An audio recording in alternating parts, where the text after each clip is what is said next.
Chapter 18, The Blue Notebook. They had a plan. It all depended on Sherry.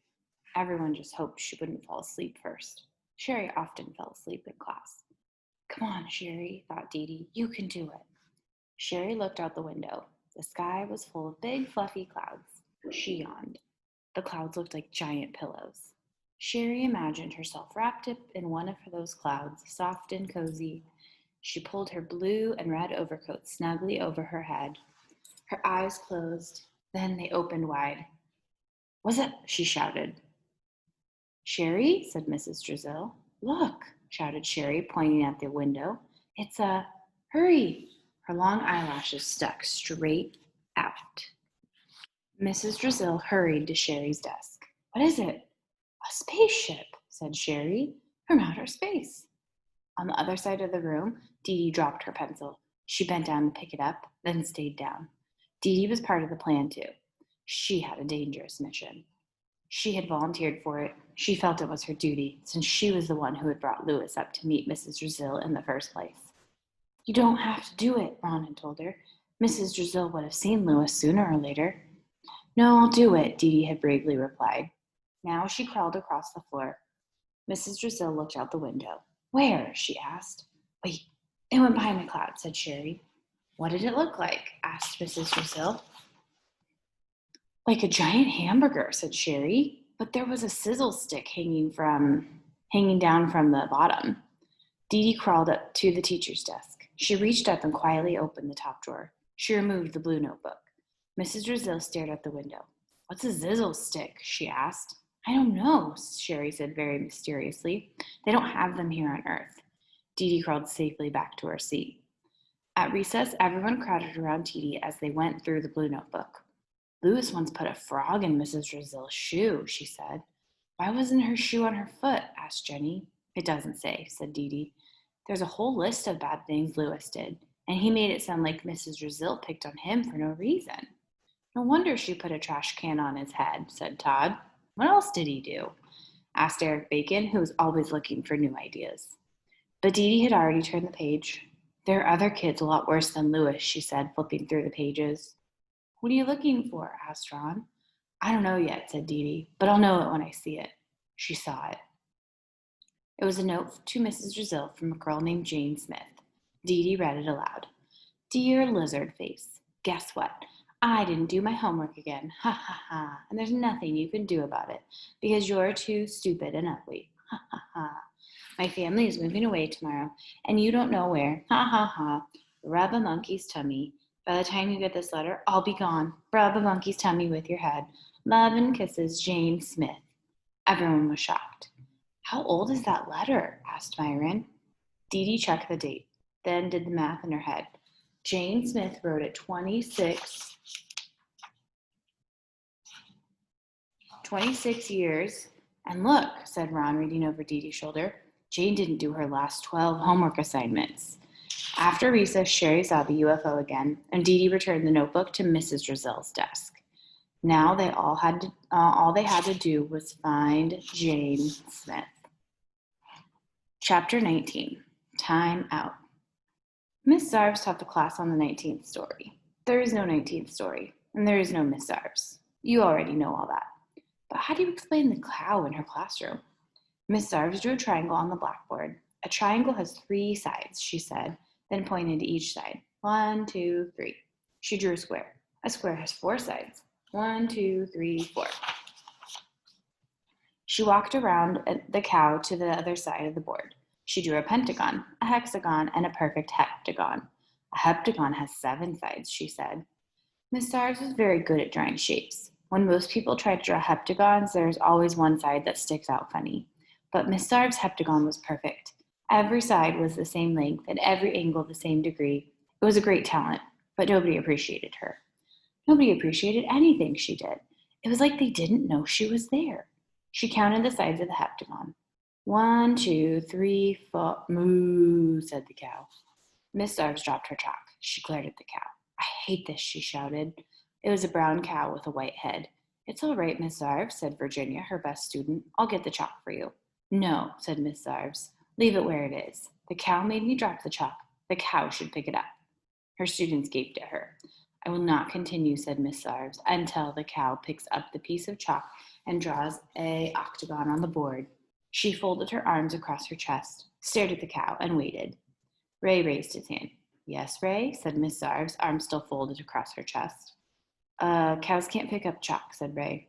Miss Sarves sighed. I know, she said, and I can't teach with a cow in my classroom. No one had ever seen Miss Sarves so upset. She usually had a pleasant disposition.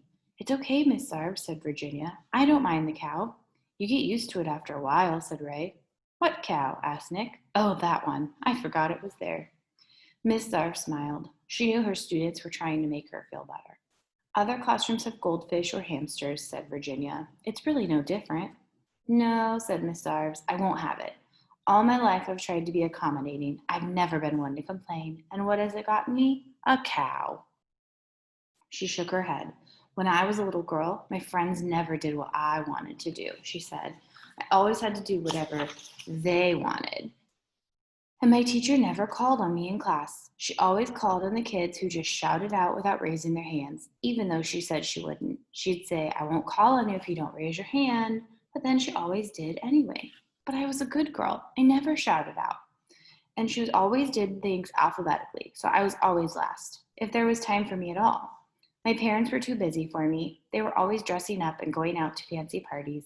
I had to tuck myself in at night and wish myself sweet dreams. She took a tissue out of her sleeve and wiped a tear from her eye. Still, I always tried to keep a smile on my face. Well, not anymore. The days of walk all over Miss Sarves are finished. She threw open her classroom door. The squeaky wheel gets the grease. What are you going to do? Asked Virginia. I'm going out there, said Miss Sarves, and I'm not coming back until I get some grease. She stepped outside. She decided she'd go right to the top, so she headed down the stairs to the principal's office. Joy and Mauricia were coming up the stairs. Todd is uglier than stupid, said Mauricia. You're crazy, said Joy. He's stupider than ugly. Ooh, teased Mauricia. I'm going to tell Todd you think he's cute. Miss Sarves stepped in front of them. What are you children doing out of class? She asked. I didn't say he was cute, said Joy. He's just not as ugly as he is stupid. That means you think he's handsome, said Mauricia. Are you going to marry him?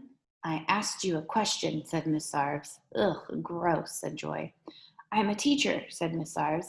That means you are supposed to listen to me. Joy and Mauricia walked right past her. Miss Sarves sighed, then continued down to Mr. Kidswater's office. She took a deep breath to steady her nerves. She was about to knock, but then changed her mind and marched right in. Hey, Kidswater, I want to talk to you. The principal was making a rubber band ball. Do you hear me? Asked Miss Sarves. He opened his desk drawer and looked for some more rubber bands. If you don't answer me right now, said Miss Sarves, I'm walking out the door and never coming back. Mr. K pressed the buzzer on his phone. Miss Knight, you need to order more rubber bands. That's it, said Miss Sarves. I'm leaving. Goodbye. I quit. She walked out of school and took a deep breath of fresh air. Please don't go, Miss Sarves, said a voice behind her. Startled, she turned around. We need you, said a bald-headed man. He was standing between two other men. Both had black mustaches, and one carried a black attaché case. The bald man didn't have a mustache. Can you see me? She asked. Yes, of course, said the bald man, and we appreciate all your hard work. You do? All three nodded very sincerely. Miss Sarves was touched. I've been teaching for 30 years, she said, and nobody has ever said that before. Well, it's not easy being a teacher, said the bald man.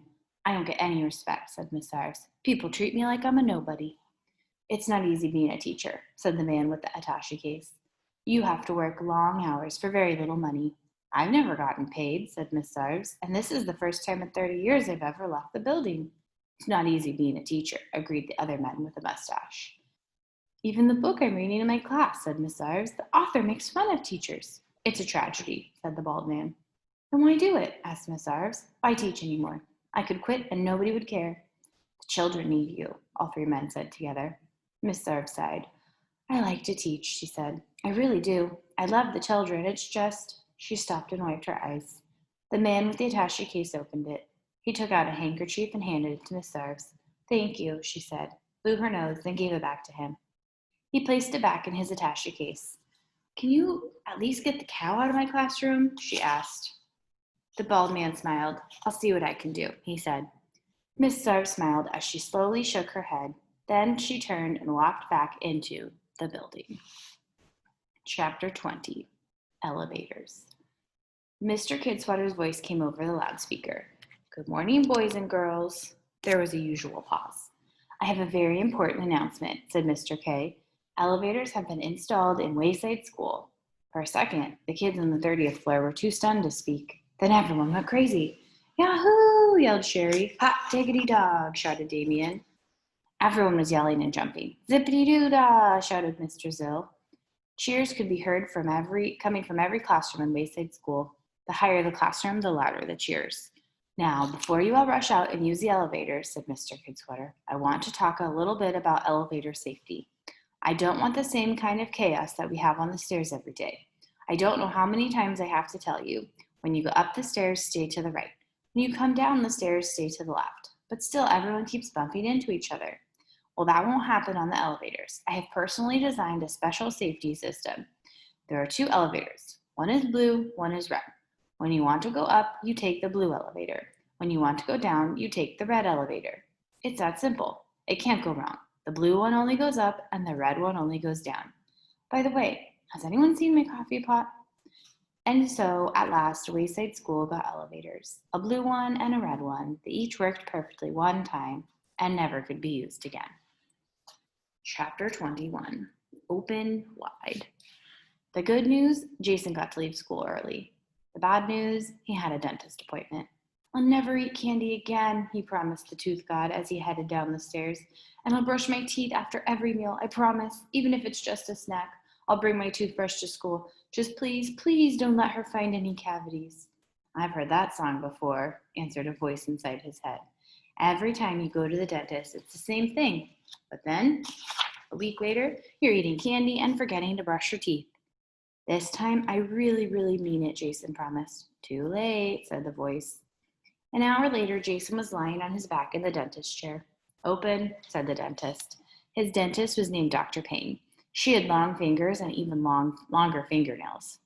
Jason opened his big mouth. He had the second biggest mouth in his class. Wider, said Dr. Payne. Jason stretched his mouth until his cheeks hurt. That's good, said Dr. Payne. Now, just a little bit wider. The veins in Jason's neck bulged as he stretched his mouth even wider. His eyes watered. His throat was dry. Okay, just hold it like that, said Dr. Payne. She turned on the sucking machine and put a tube in Jason's mouth. The machine made a gagging noise as it sucked out his last drop of moisture. As Dr. Payne poked around at his teeth, she said, tisk, tisk, and oh my, several times. So how do you like school? She asked. Said Jason. What grade are you in? I got said Jason. Well, just remember, said Dr. Payne, it's very important to always listen to your teachers and do whatever they say. She poked the tooth with a long, pointed dentist tool. Ah, Jason screamed in agony. Did that hurt? Asked Dr. Payne. Jason shook his head. If he told her it hurt, she might think it was a cavity. If she couldn't find it herself, he certainly wasn't going to tell her about it. Are you sure? Asked Dr. Payne. She poked the same spot. This time, Jason didn't make a sound. Tears and sweat dripped down his face. The receptionist came into the room. Yes, said Dr. Payne. Jason was glad for a break. Kendall's mother is on the phone, said the receptionist. She refuses to pay her bill. What? Exclaimed Dr. Payne. How dare! She says you pulled the wrong tooth. Give me the phone, shouted Dr. Payne. The receptionist handed it to her. This is Dr. Payne. What do you mean you're not paying your bill? Well then, just bring Kendall back in here and I'll pull that one tooth. I'll pull them all, but you still have to pay me. Your lawyer? I don't care what your lawyer said. You can tell your lawyer to rub a monkey's tummy. You heard me, rub a monkey's tummy. With your head. She slammed the phone down. Jason looked at the diploma hanging on the wall. Before his dentist got married, her name was Jane Smith. His big mouth opened wider.